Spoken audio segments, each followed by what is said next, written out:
You're listening to Living Full Out with Nancy Solari. As a life coach, Nancy can teach you how to stay strong under pressure and work through challenges you face. Being legally blind, Nancy inspires others to be resilient in overcoming obstacles and live full out. You can ask Nancy for advice in your life on relationships, finance, business, health, and more. Just call in at 800-333-0001. Once again, that's 800-333-0001. Now, here's Nancy. Hello, I'm Nancy Solari, and this is the Living Full Out Show. We're so excited to be here with you today, and we are going to talk about being courageous in life. Now, sometimes that's easier said than done, right? Sometimes we get really excited and we want to try something and we go out there with full gusto. But other times we kind of want to dip our little big toe in the water because we think it might be too cold and we're a little bit of a scaredy cat, right? Well, today we want to focus on where in your life you could be living bigger, where you might need to take that leap of faith and be courageous and see what's possible. You know what? If you fail, if you make a mistake, just get right back up again. But what if it does work out? What if you have a great time? You meet the love of your life. You get that dream career. Personally, Living Full Out is about capitalizing on those what ifs. You know, giving life a full shot because, again, it's a gift, right? That we have this life. We have our breath inside us. So we want to maximize that potential as we strive to live full out. Also, in our next segment, and we're joined by our inspirational guest, Sean Simons, who's going to talk about how in his freshman year, they had a fire in their dorm. And I used to think about this all the time when I was at the University of Oregon because they had multiple false alarms, but then one was real, and he had to crawl through a fire. It's an amazing story. And most of all, we want to make sure that we are here for you, meaning feel free to call in at 800-333-0001. I'm standing by. I'd love to chat with you and see how I can assist you in being more courageous in your life. Now, make sure that after the show, if you want to hear this again, go to livingfullout.com. You can catch all of our episodes there, or maybe if you're on the go or you want to be at the gym or in the car, you can check us out by going to the App Store. Just look for Living Full Out Radio. Or if you have an Alexa like I do, and I know my producer Rich does, just say, "Hey Alexa, Living Full Out Radio," and she'll call it up. So I'm getting word from our producer that we do have a caller on the line. We're going to go say hello to them. Hi, welcome to the Living Full Out Show. Hi, thank you for calling. How can we help you?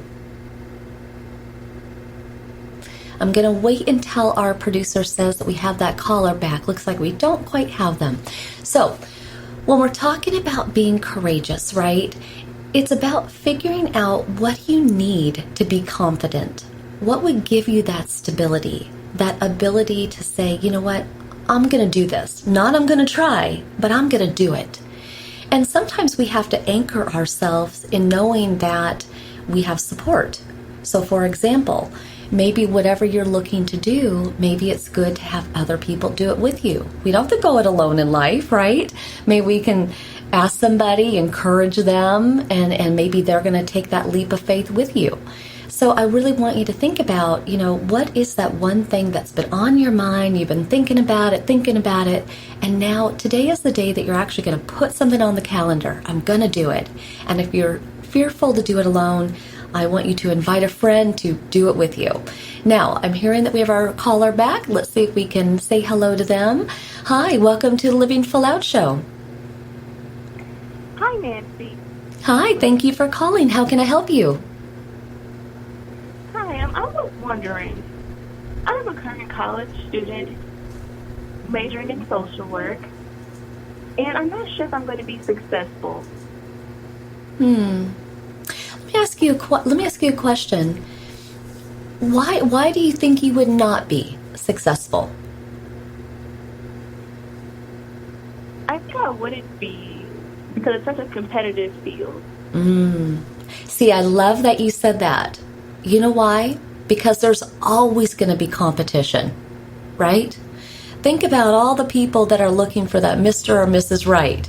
A lot of competition, right? But you're still looking, right? Or think about, you know, all the people that go to school, right? Just like you are. But you're still going. You're still getting your education.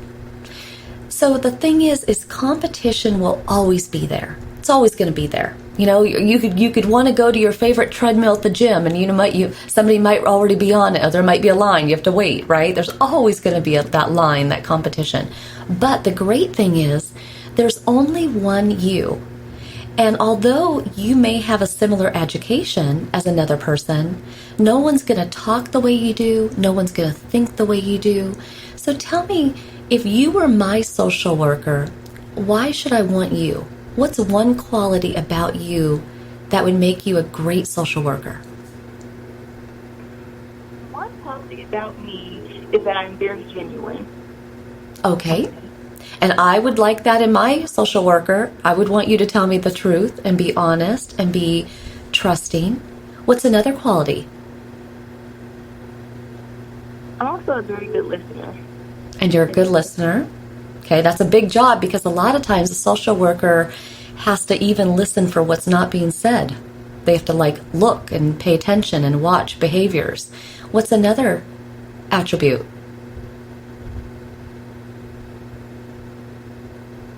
Another attribute, I really want to help people. And you want to help people. Do you see how you and I could play this game for an hour? And I bet we could come up with a whole list of things. And so now that is going to be your homework assignment beyond our call together. Okay? And when you put together this list of all the things that make you unique and special, I want you to pull at that list every time you go in for an interview. I want you to pull at that list every time you write a cover letter. I want you to pull at that list every time you take an exam. Because it's that person that you already are, and you're going to be as a social worker for someone else. And you want to know what the really scary thing is? If you don't stay the course and you don't become that purposeful career that I know you want to be, think about all the people that are going to miss out on having you as their social worker when you were the best person for them. You see that? Yeah. I believe in you. You got this. Start making that list. Thank you. Thank you for calling in. Love that she asked that question, right? Because it is scary when you put all this money into school and you get this major, and what if there isn't a job, or what if you're not wanted? What if you're not hired? It can be scary, but I believe in her. Wow, she's going to be a great social worker.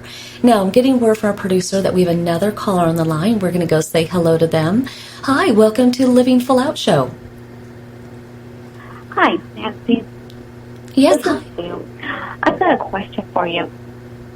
How can I deal with the sadness, emptiness of being an empty nester? So you're an empty nester. Aw, how many kiddos do you have that have left the house? 3. 3. That was a lot of energy when they were there, and now they're gone, right? Yes. Well, the good news is it sounds like you're a terrific mom, and you love them. Thank you. Right? I get that. But woohoo! Pop the champagne. Okay? Because before you became this amazing mom, there was a you before children.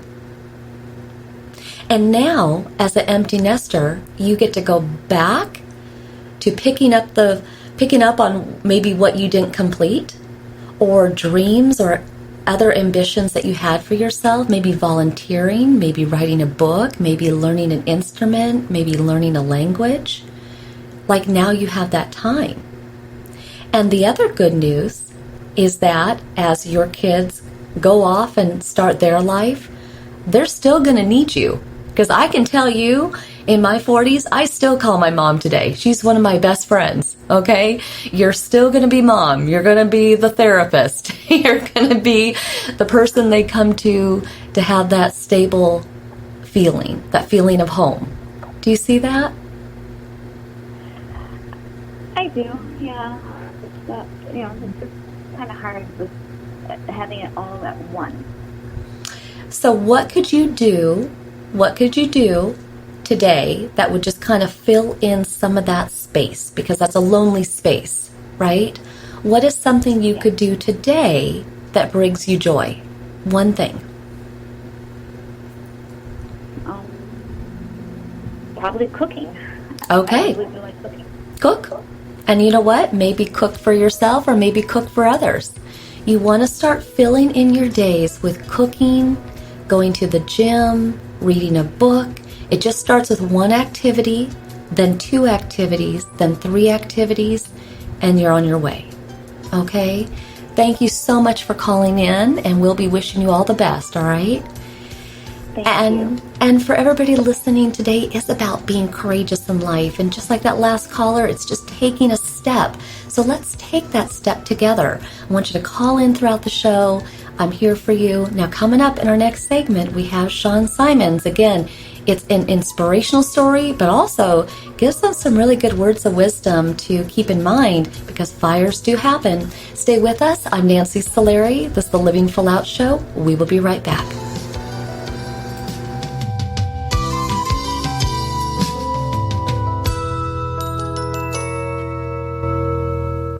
Hi, professional skateboarder Tony Hawk here with Bugs Bunny and Daffy Duck to remind you to get moving every day. Because when you get moving an hour a day, You'll have the energy to skate through anything. nice play on words, Doc. That's how I roll, Bugs. So whether you like to work the half pipe, Now that's catching air. kick the soccer ball around, or dance in your room Just move it your way. for an hour a day. The way you like to move, as long as you're moving. Carve out some time every day and get active. Because it's time to do a 180 on what you think exercise is. Because it can be whatever you want it to be. So be a player. Be a player. Get up and play an hour a day, Doc. Check out how to be a player at letsmove.gov. Head online to get tips on great ways to get moving every day. At www.letsmove.gov. Let's hear that one more time, Doc. That's www.letsmove.gov. A message from the Ad Council and HHS. I'm Nancy Solari, Certified Life and Business Coach. I want to invite you to the Personal Development Boot Camp. During the boot camp, we're going to be looking at taking those insecurities that you have and getting rid of them. We're also going to look at ways in which you can thrive and live a life full of purpose. Go to livingfullout.com/bootcamp, livingfullout.com/bootcamp to sign up. I believe in you, and here's to you living your life full out. I'm Sarah, and this is my story. I'm Ellen, and this is my story. One night, I was at a bar. One night, I was at a bar. I was having fun with my friends. I was having fun with my friends. I had one too many drinks. I had one too many drinks. I got behind the wheel to go home. I got a cab to go home. All of a sudden, from out of nowhere, a squirrel ran across the road. And all of a sudden, from out of nowhere, a squirrel ran across the road. It happened so quickly, I barely had time to react. It happened so quickly, the cabbie barely had time to react. I swerved. The cab swerved. I can't believe it. I hit a guy. I cannot believe it. The cabbie just missed a guy. I wish I took a cab. Thank goodness I took a cab.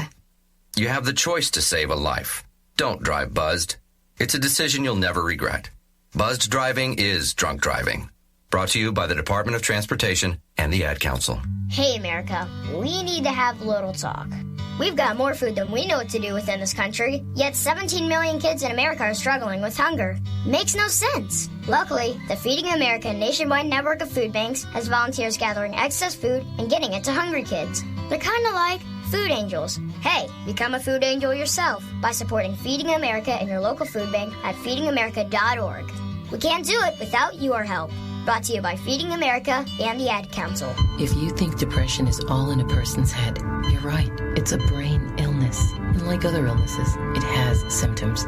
Depression can make those who suffer from it feel hopeless. It can even lead to suicide. Learn how to stop depression from taking another life. Call SAVE, Suicide Awareness Voices of Education, 1-888-511-SAVE, on the web at save.org. I'm Alec Baldwin. Like any parent, I'm concerned about children's health. Many kids don't eat as they should and are at risk for long-term health problems like diabetes and heart disease. But here's good news. Fruits, vegetables, whole grains, and other low-fat vegetarian foods can protect our kids and keep the rest of the family healthy too. For a free booklet, call the Physicians Committee for Responsible Medicine at 1-877-685-KIDS or visit www.kidsgethealthy.org.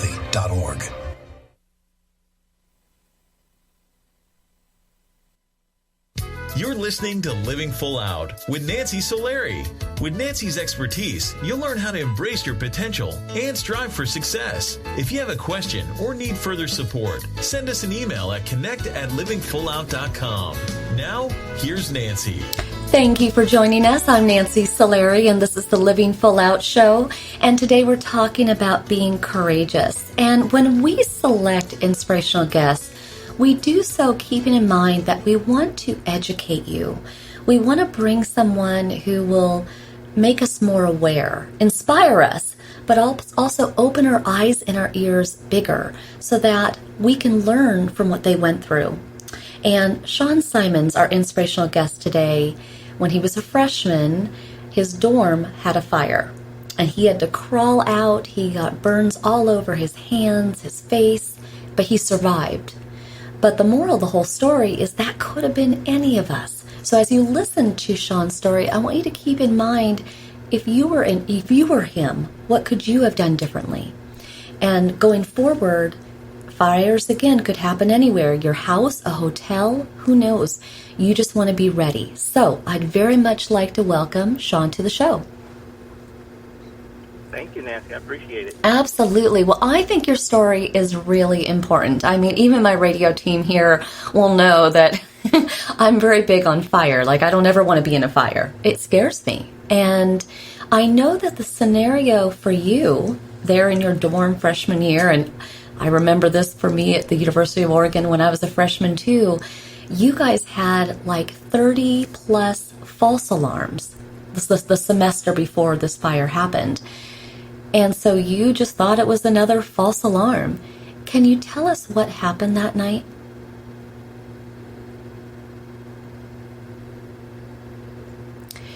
Looks like we lost Sean accidentally, unless he is there. Sean, are you with us?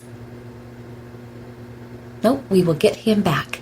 But I left you all on the edge of your seat with that one, I know, because it really is, again, something that we could have all had happen to us. But before we get Sean back, as we're talking about fire today, you know, fire is scary in the sense that it feels like it's an out-of-control feeling. We feel like we're helpless.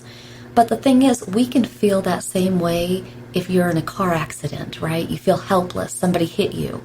Or maybe if somebody does you wrong, somebody you're dating and they lie to you, right? We can feel as though it was out of our control. But we do have things we can do. We can be courageous in preparing for those unknowns in life. So while we are getting Sean back, we're going to talk about how to prepare for the unknown of a fire. But I also want you to think about, in your life, what unknowns might still be coming?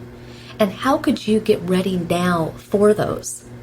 You know, maybe you want to think about down the line if you're worried about your parents getting older and what that looks like in terms of taking care of them. Well, you might want to set yourselves up now for maybe moving closer to them, you know, figuring out a family plan. Or let's say you live in a place where there's natural disasters, hurricanes, earthquakes, you name it. Again, having on hand that backpack full of supplies for a week, making sure you have reserved money or your birth certificate, copy of your passports, all those things. When we talk about preparing for these unknowns in life, we need to start that today, not when it happens. So I'm getting word from our producer that we do have Sean back. We're going to see if we can connect with him. Hi, Sean, can you hear me? Yes, Nancy, I can hear you. Can you hear me? I can. Yes, I can. So as I was telling our audience, you had all these false alarms, you know, the semester before. So this was your second semester in your freshman year in your dorm. But you know, tell us the scenario of that evening. So it was almost just like any other evening on a college campus, except for the fact that there had been a basketball game between Seton Hall University and St. John's University, who were kind of rivals within the Big East. And St. John's was actually a ranked team, and we hadn't beat them in a long time. So finally we beat them, and of course, just like a lot of college campuses, students wanted to celebrate the victory, which also meant that people were drinking and they were partying, and you know, it was a very festive situation. situation, and kind of went to sleep that night, just happy and just as a regular night, and not knowing that when a fire alarm went off, that it was an actual real fire at 4:30 in the morning. Now, what I think is so interesting about your story, and quite clever of your university, is because there had been so many false alarms, and because it was cold out, it was January 19th, 2000, many students with these false alarms weren't going outside. They were staying in their rooms. They just kind of shrug it off. But your school implemented if you don't get out, they're going to charge you $100. So that night, you thought it was a false alarm, but you didn't want to pay the $100, right? So, Exactly. Sometimes they can use scare tactics in order to get people out the building, which is, something that's important for people to do. No matter when an alarm goes off, they need to evacuate the building. This is what they implemented. Yeah. And now when you finally decided, all right, I don't want to pay the $100, come on, roomie, let's go outside, and you opened that door for the first time, what happened? So went to open the door, and just assuming that, hey, I'm going to go out to the hallway and exit the building. When I opened the door, this huge plume of black smoke just rushed into the room. And I immediately shut the door, and I turned around and I looked at my roommate, and I said, this is the real deal. And just kind of as a kid, knowing certain fire safety stuff, I always knew that you should always get as low to the ground because you're going to have more oxygen there. But the thing that we did wrong, in a sense, was when we evacuated the room and tried to climb out, ended up going into the direction that we always exited the building, not knowing that the fire was in the lounge the way that we went out. You know what I think is so important about this point in your story, though, is how many times do we go places where we don't know about other exits, right? So it would make sense that you would just go that direction. Yeah, I mean, you think about your own home sometimes. A lot of people always leave out the front door. If they're doing something in the backyard, then of course they go to the backyard. But that's just a mindset. You go into a restaurant, you go in the front door. You don't think about other exits, or movie theaters, or nightclubs, all of these different types of places. People just kind of have a tendency of going the same direction, whether you work in an office building or a hospital, all of those things. It's not necessarily something that people kind of look around and say, okay, well, where are other exits? Yeah, and also I think we expect that we're going to see these red, yellow, glowing flames, but you didn't see that. It was pitch dark, right? Right. Fire is not like how it looks on TV. There wasn't this beautiful orange glow. There weren't, you couldn't see anything. It was absolutely pitch dark. And, it just was something that was really difficult to mitigate through. Wow. Well, I want you to stay with us, Sean, because there's so much more to your story. Obviously, you're here with us today. You got out, but how did he get out? So we're going to leave everybody on the edge of their seats with that one. And so stay with us today. We're talking about being courageous in your life. And sometimes, like Sean, that's getting through a fire to get to safety. But we want you to get to safety in all aspects of your life. So stay with us. I'm Nancy Solari. This is the Living Full Out Show, and we'll be right back after this break. Stay tuned.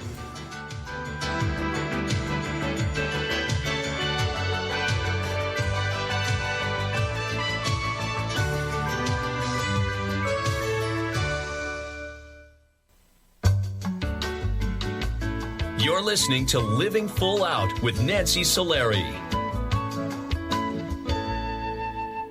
There are many sounds in your day-to-day life. There are sounds that wake you up. Sounds that make you smile. Sounds that energize you.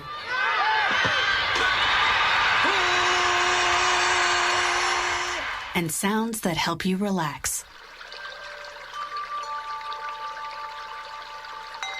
But there are some sounds that can alert you to danger and can help save lives. Wireless emergency alerts, now on many mobile devices, use a unique sound and vibration to bring you information about severe weather events, Amber Alerts, or other emergencies in your area. With critical information from local sources you know and trust, you can be in the know, wherever you are.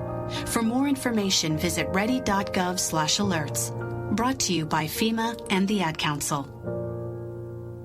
Hello, my name is Jeffrey, but people in this town call me Maniac. They call me that because I'm the fastest runner in town. But just because everyone knows who I am doesn't mean I belong. I don't really belong anywhere. You see, I'm an orphan and I wander the streets just looking for a place that I can truly call home. My name is Maniac McGee and I'm all alone. Explore new worlds. Read my story in the novel Maniac McGee by Jerry Spinelli.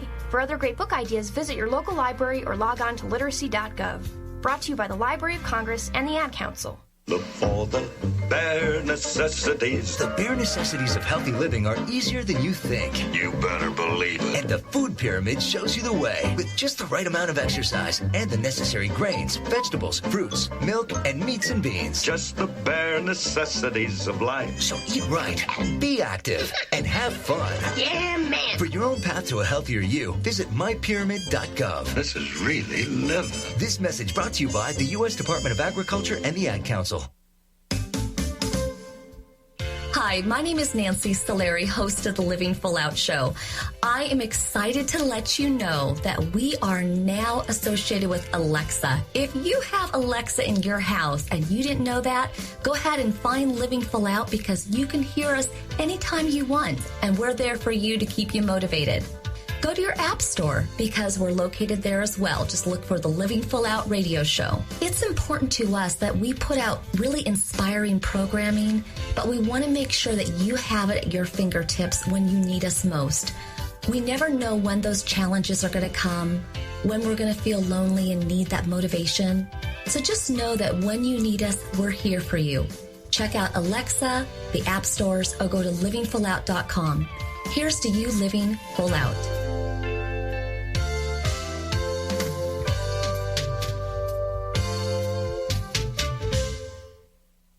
What if I could tell you that a full-blown wildfire was going to occur tomorrow right where you live? Tell you exactly which neighborhoods it would engulf and how fast it would do it. The first thing you would do is talk with your loved ones and make a plan today. It's true, I can't tell you a wildfire will strike tomorrow, but shouldn't you make a plan anyway? Go to ready.gov/communicate and make your emergency plan today. Don't wait, communicate. Brought to you by FEMA and the Ad Council.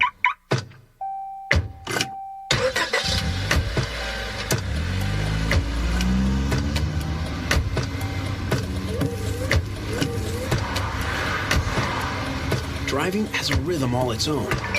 Don't wreck it with a text. Before you get behind the wheel, silence your phone. Or better yet, designate a texter.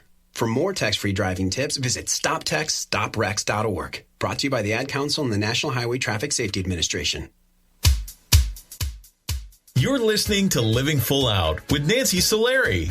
As a life coach, Nancy can teach you how to stay strong under pressure and work through challenges you face. Being legally blind, Nancy inspires others to be resilient in overcoming obstacles and live full out.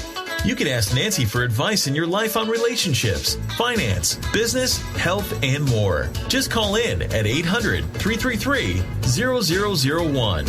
Once again, that's 800-333-0001. Now, here's Nancy.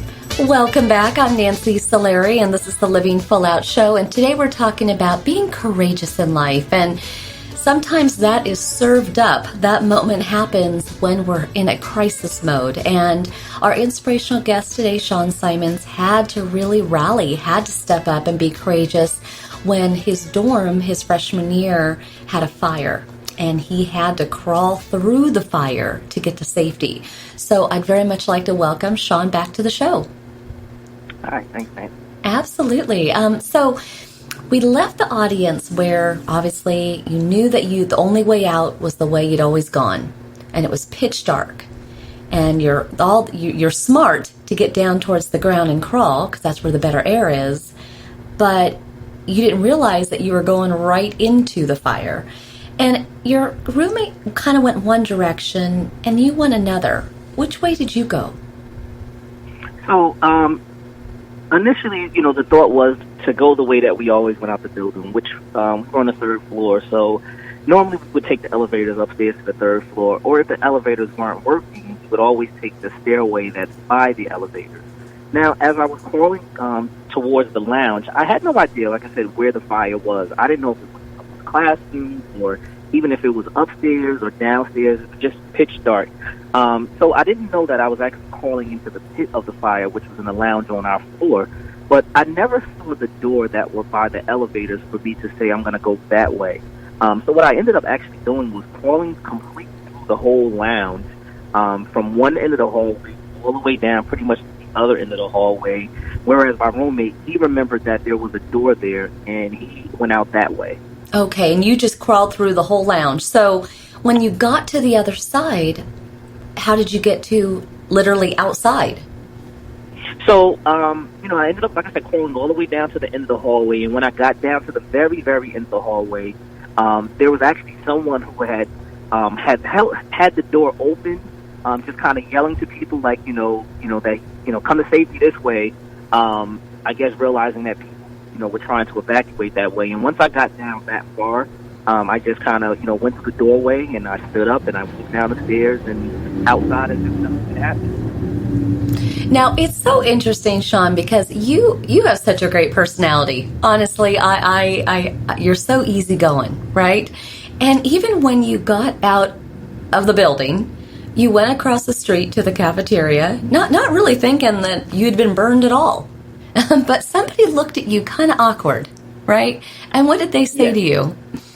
So, when I walked across the street to the cafeteria, I don't know if I was just in shock or if there was just so much adrenaline pumping through my body that I didn't realize how injured I was. And it wasn't until a young man had kind of came to me and he says, I think you need some medical attention. And I'm kind of looking at him like, why? Like, I'm okay. I made it out, and not really knowing the severity of my injuries really until I woke up out of my coma. Wow.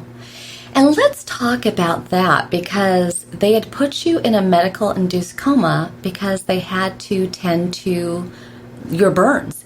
Can you share with us why that was and what they did?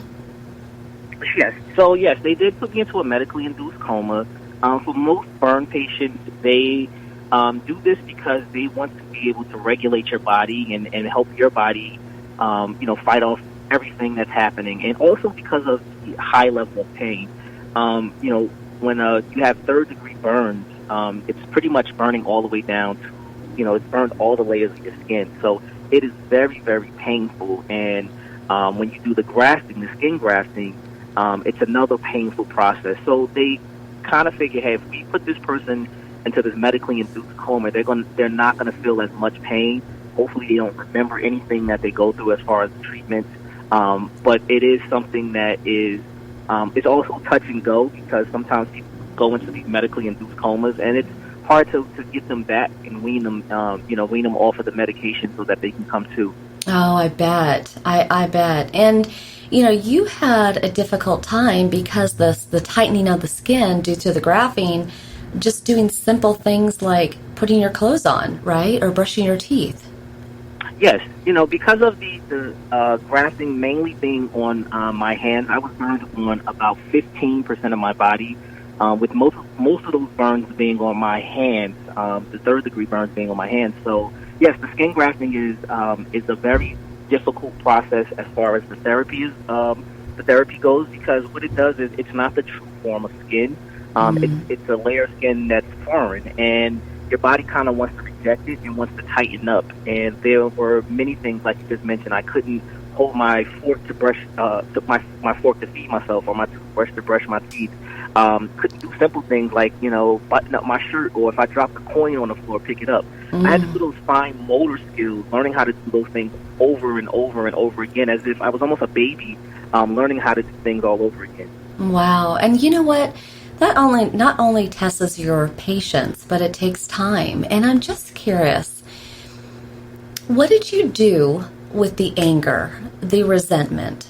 Because here you were, burned on your face, burned on your hands, dealing with all of this rehabilitation. Even today, people can tell that there's that skin grafting, the texture's different. What do you do with that anger that you have for the people that started that fire in the first place? How do you release that? It varies for everyone. Initially, and not even going to say initially, for many, many years, I had a lot of hate and resentment resentment towards these two individuals who started the fire. I always say that I don't think their intentions that night was to kill 3 people or to hurt, us who were burned in the fire or to cause all this chaos on our campus. I think they got drunk. They made a very, very bad decision, and this was the result of it. But they never came forward and admitted that they were the ones who did it, and they tried to manipulate the investigation and the arson investigators. And to me, I always say I don't think that I necessarily needed an apology, but I wish that they would have apologized to those parents who lost their children. Being a parent now, I wish, I of course wish for the best in your child, safety and everything. And when you send them off to college, you don't expect like something like this is going to happen. And they never apologized to those parents. And that's what I think made me have so much hate towards them. So it took me almost 10 years to truly be able to forgive them and move on. And it actually came from a conversation that I had with my mother where we were talking about just letting go and moving on. And she had kind of said to me, she said, Sean, you need to learn how to let go and just move on with your life because you have all this hate built up towards these guys. And guess what? They're not even here for you to display that hate to. She said, the only person you're hurting with all that hate in your heart is yourself. And when she said it like that, it made all the sense in the world to me. And I was able to kind of let go of it at that point and have even a more fruitful life.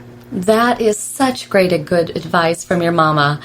And, I'm curious, when I go out in the world and I have my white cane, I know it took me a long time to get used to that. I felt kind of labeled like, okay, I'm blind, now I'm officially blind. And, it took a long time because there were stares. How do you handle when people ask inappropriate questions or stares? Well, it's a very difficult and a very delicate situation to deal with when you are accustomed to looking a certain way your whole life, and then all of a sudden, now when you look in the mirror, you completely have changed. Your physical attributes have changed significantly. It's something that's very, very hard to deal with, and there's no time per se to say that, hey, you're going to be over this at this point in your life. The doctors can tell you, hey, it's physically you should be able to recuperate by this time, but mentally and emotionally, they can never give you a timetable. And it was very difficult going out in public. I used to be afraid to hand a cashier money. I would be afraid to, not wear like a hoodie over my head or a baseball cap to try to shadow the scars on my face. But it took a lot of kind of relying on the fact of remembering who I was prior to the fire. And I've always been a very, very confident person. And I had to get back to that point and say, you know what? Yeah, the fire has changed me on the outside, but it has not changed me on the inside. If anything, it made me stronger on the inside. And once I was able to get to that point, I was able to say, you know what? The heck with it. If somebody, stared at me, I would just stare back. Or there would be times where, I felt as if someone was looking, and not necessarily in a mean demeanor, but just in a not knowing demeanor. And I would approach them, and sometimes I would set a mess out of them. They don't suspect that somebody's going to approach them and say, hey, do you want to know what happened to me?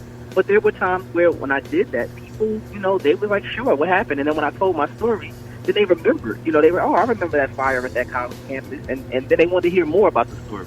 You know what? I love what you're talking about because you're taking the power away from the awkwardness, right? You're taking it back. You're saying, you know what? I'm just going to set this person straight, or I'm going to inform them, or something like that.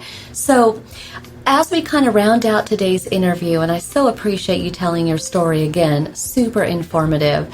But I'm just curious, what does living full out mean to you now that you've gone through all of this? Well, it's about, and when you survive a tragedy in your life, there's two ways that you can either approach it. Either you want to push it away and you say, okay, I don't want to talk about that situation anymore. I don't want to relive it. Just want to move on. Or, like you said, you can live full out. You can go and say, I'm going to embrace who I am, what I've gone through, and how can I help other people by sharing my journey? I do hundreds of presentations to young adults all over the country on a yearly basis. And I always tell them, it may not be a fire. It could be a bad car accident. It could be the death of a loved one, a sickness, an illness. It could be any type of adversity that you're going through in life. But it's about how you persevere through that, how you, find that determination to persevere through those tragedies and obstacles. And, it's something that's very uplifting to be able to share my journey in order to help other people. So it's something that I never thought in a million years I would be doing, but I absolutely love the fact of what I can do now. Well, you were meant to do it, and I really thank you so much for being on today's show. We're going to keep wishing you all the best as the years roll along here, but thank you very much for sharing your story with us, Sean. Thank you so much for having me, Nancy. I appreciate it. Absolutely. And for everybody listening, you too could be like Sean, because nobody gets through life without these big moments. It may be a heartbreak. It may be an accident. It may be going through a fire. It may be getting a diagnosis. We would love to hear from you. Reach out to us at connect@livingfullout.com, and perhaps we will have you on the show as an inspirational guest, just like Sean. Now, when we come back, we're going to be taking your calls. Again, I'm Nancy Solari. This is the Living Full Out Show. We'll be back.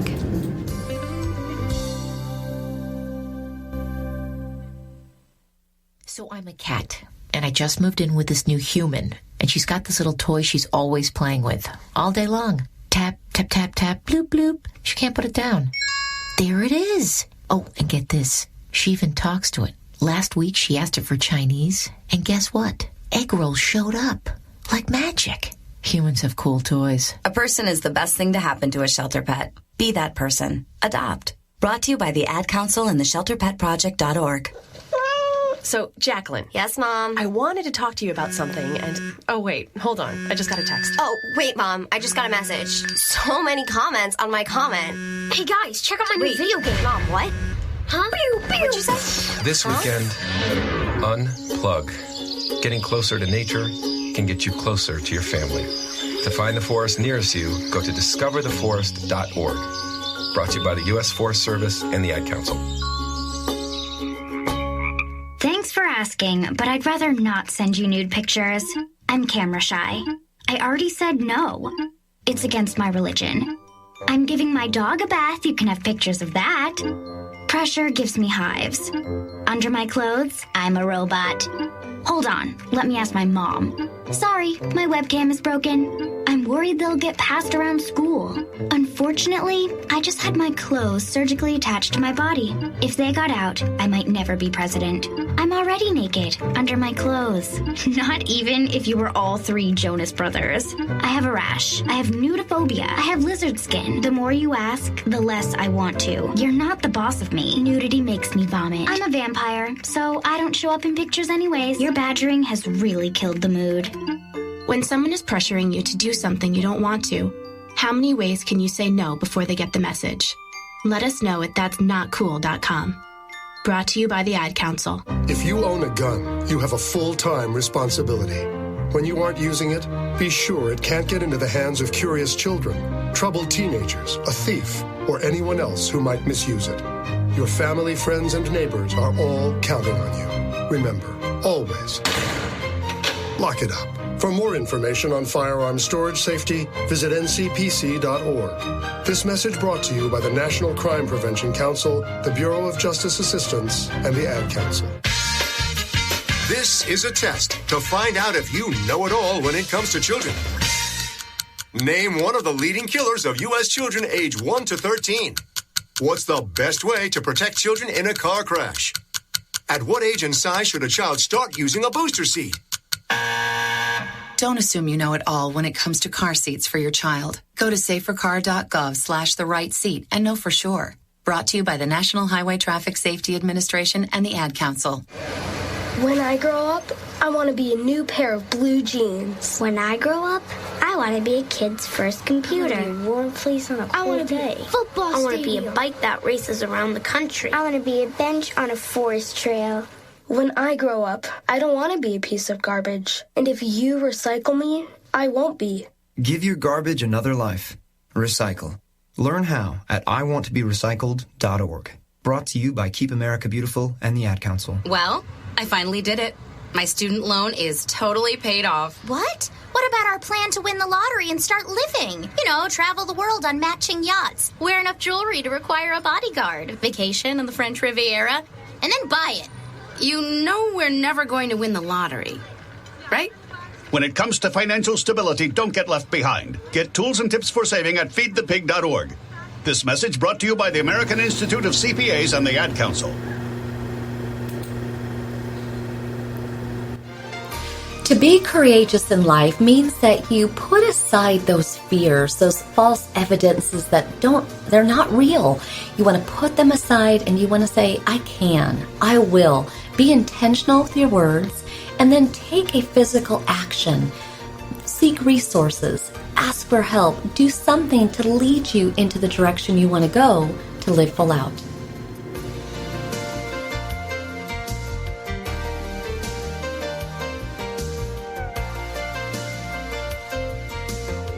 You're listening to Living Full Out with Nancy Solari. Nancy is here as a guide to show you how to rise above obstacles and savor each moment. If you have a question, call in live at 800-333-0001.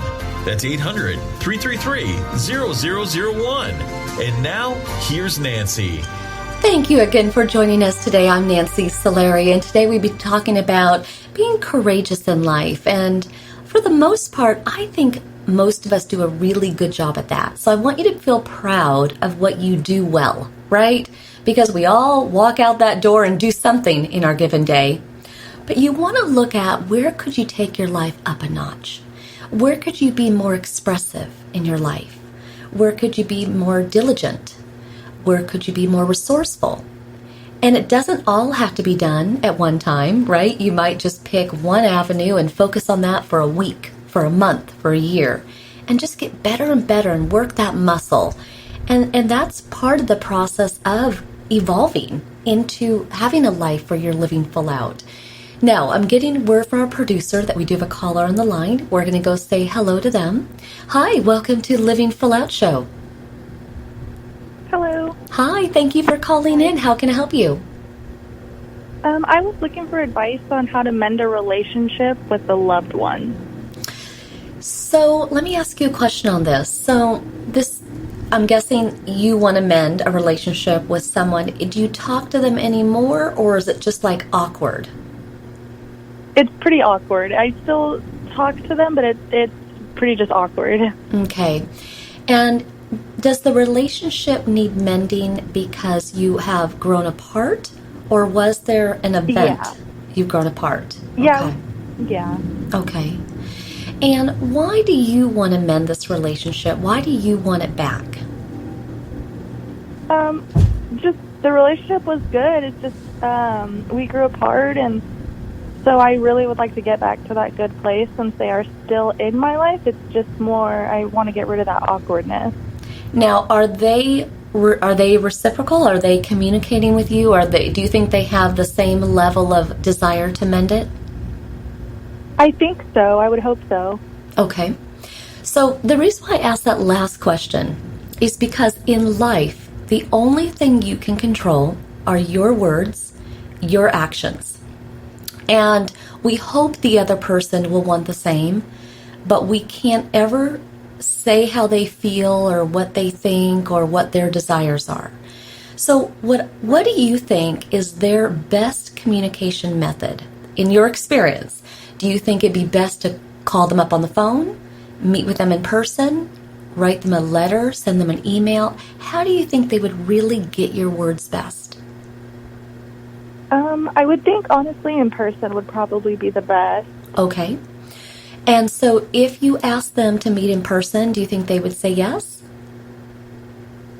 I think so. I think they would do it. Okay.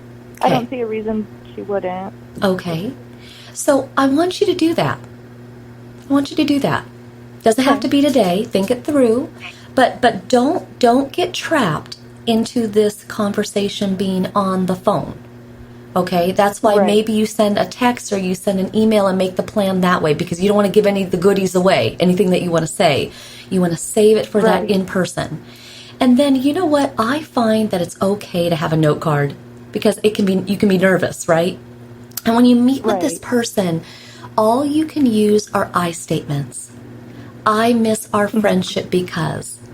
I'm sorry for what I did because. I would like to have a relationship with you in this way. Do you see what I'm saying? And then at some point, you stop talking and you let them talk. And that's going to be really, really important because you want to hear what they have to say. If they say, oh my gosh, I've been feeling that same way too. If they say, no, I feel like, we had good times. You want to know their side.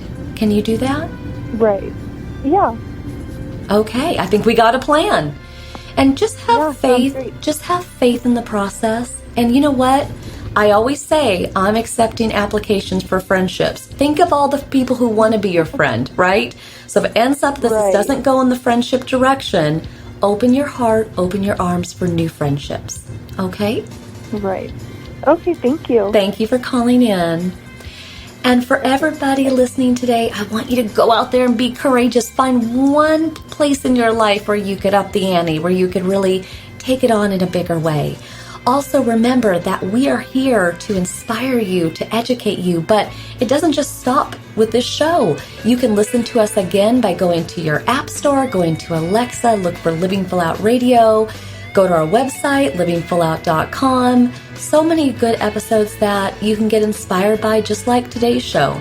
Also, check out our blog because we do tackle a lot of important issues and give you solutions on the blog so that you can go out there and live full out. Make sure you reach out to us on social media too. We're always on there daily on Pinterest, on YouTube, on Twitter. So many places where you can go to get inspired so that you can thrive and live your life full out. Thank you so much for listening today, and I will be believing in you. And until then, here's to you living your life full out.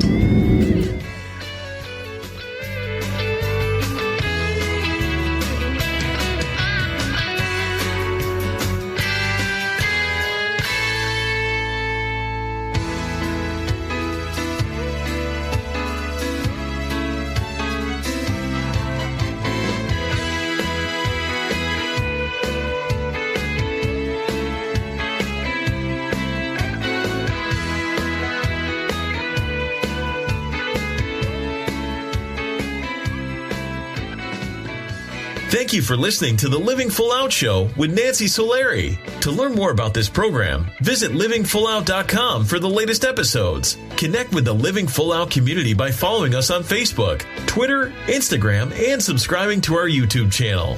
If you have an inspirational story you want to share, email us at connect@livingfullout.com. Here's to you, living full out.